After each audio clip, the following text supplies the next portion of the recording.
Megawati dan Jokowi lakukan pertemuan membahas hal rahasia hadapi pemilu 2024, Hasto beberkan ini.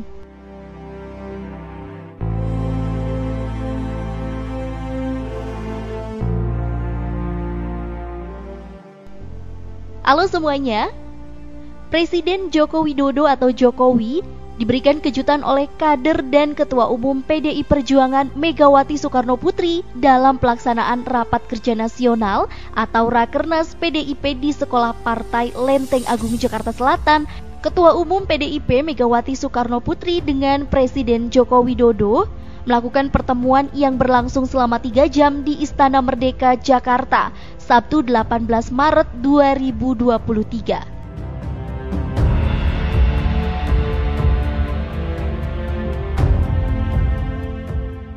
Sekretaris Jenderal PDI Perjuangan Hasto Kristianto mengungkap isi pertemuan tersebut. Dia mengatakan, pertemuan itu dilakukan setelah Presiden Jokowi menggelar pertemuan secara tertutup dengan Megawati di Batu Tulis Bogor beberapa waktu lalu. Oke, sebelum lanjut bahasannya, kita mau ngingetin lagi nih ke kalian untuk tekan button subscribe dan jangan lupa nyalakan juga loncengnya ya, agar teman-teman tidak ketinggalan update video terbaru dari Jamaah Milenial. Jokowi dan Megawati salah satunya membahas terkait pemilu 2024. Dalam pertemuan tersebut, tentu saja dibahas berbagai hal penting terkait dengan pelaksanaan pemilu 2024. Kata Hasto dalam keterangannya.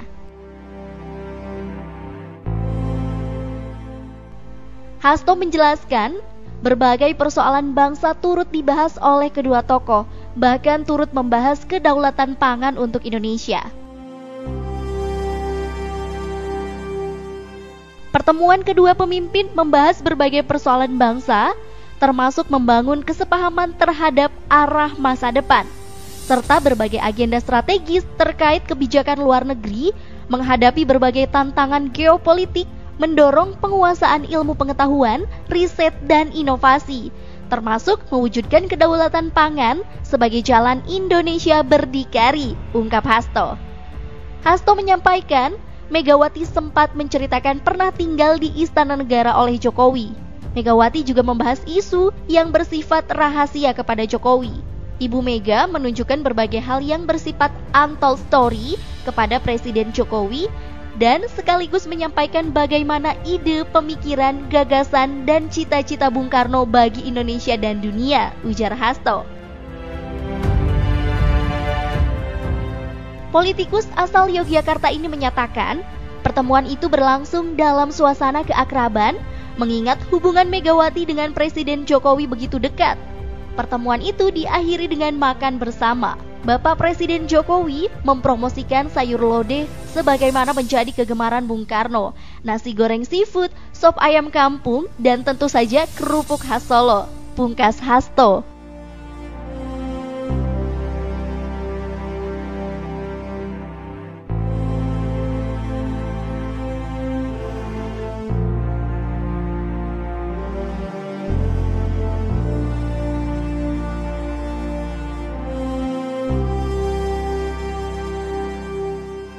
Ungkit pernyataan Rocky Gerung soal ateis dibolehkan Pancasila yang sempat viral, begini penjelasan Hasto Kristianto.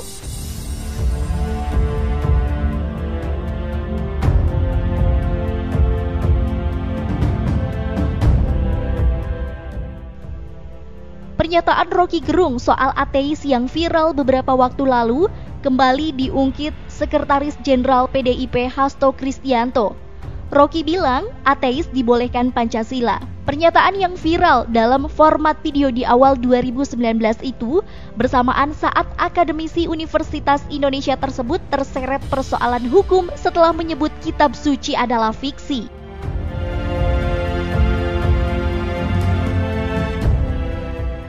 Oke, sebelum lanjut bahasannya, kita mau ngingetin lagi nih ke kalian untuk tekan button subscribe dan jangan lupa nyalakan juga loncengnya ya, agar teman-teman tidak ketinggalan update video terbaru dari Jamaah Milenial.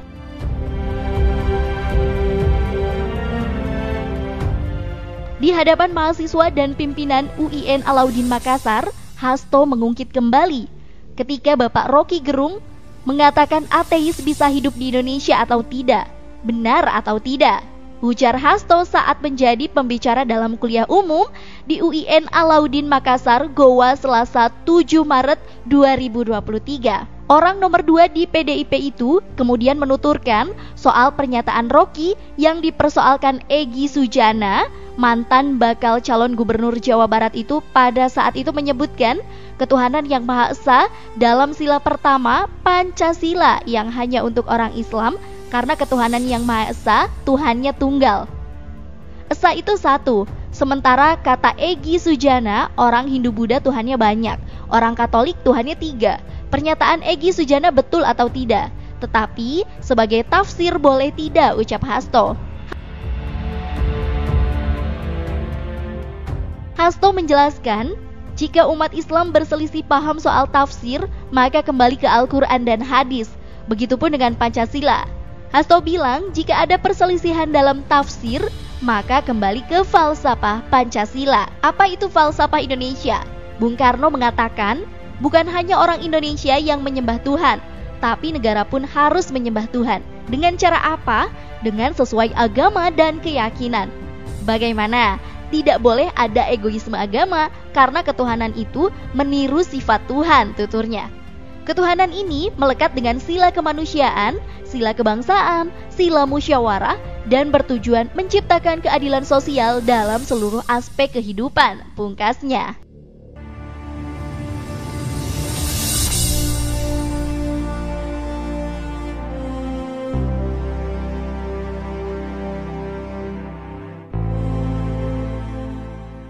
Anies singgung politik identitas. Ferdinand merusak prinsip demokrasi. Kenapa tidak ditangkap saja?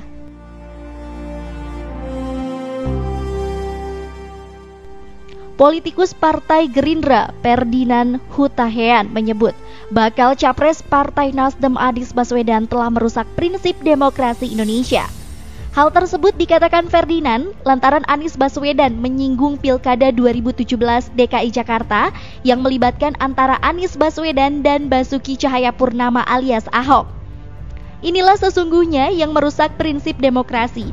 Kenapa orang ini tidak ditangkap saja? Ujar Ferdinand dalam keterangannya 18 Maret 2023.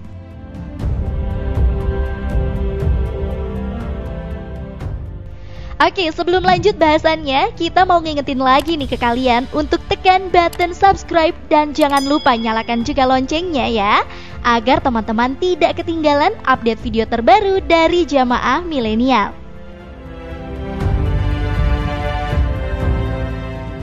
Sebelumnya, Anies Baswedan berbicara terkait politik identitas saat menghadiri forum diskusi dengan pemimpin dan kepala redaksi media massa di Surabaya yang diselenggarakan Partai Nasdem.